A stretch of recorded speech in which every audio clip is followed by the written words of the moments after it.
If you look at Craig as an industry leader, you have to look at what he's done with the company and how he's grown Avfuel to where it is today.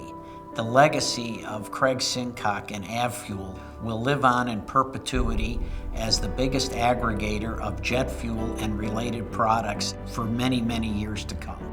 A lot of what he's done supports kind of the infrastructure that really makes the aviation industry go round and round. So I've just witnessed countless times where he's been able to take a bunch of information, not just from our industry, but from outside it as well, and more or less predict the future. Avfuel was here 3 years ago with the first distribution of sustainable alternative fuel.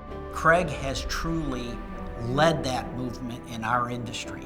And now he's leading the charge with 100 low-lead avgas replacement. I've watched him with the Avfuel team for years. His leadership style is second to none. But he has this way of inspiring you just by how hard he works. He rolls up his sleeves, he is side by side with his staff, teaching them, educating them. Knowing him for 28 years. For 33 years. For 30-some years. For 24 years now. For 34 years. I've been with Avfuel for 34 years coming this February. We spend a lot of time planning and looking out.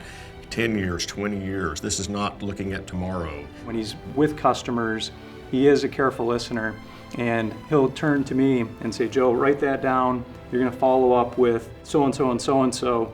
We're going to find a solution for that.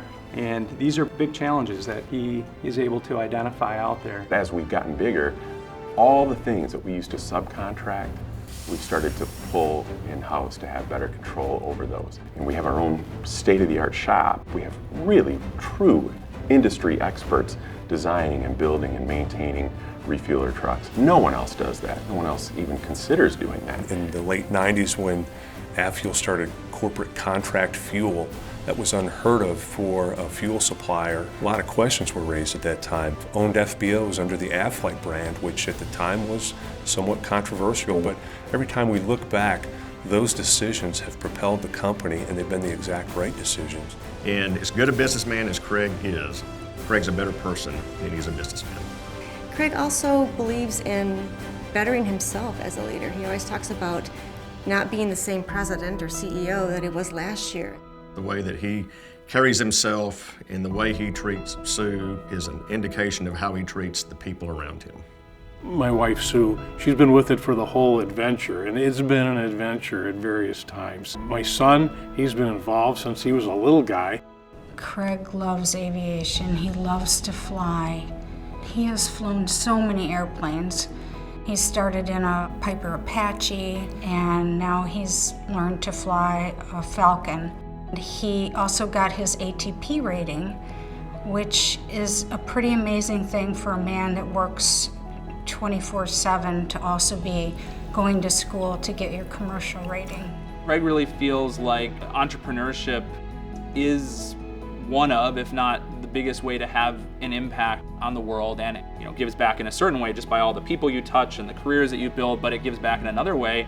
And Craig has been involved specifically in the University of Michigan medical system, sponsored a lot of the young doctors with their research programs on new treatments, and so I think that he just views that as kind of part of his role as an entrepreneur.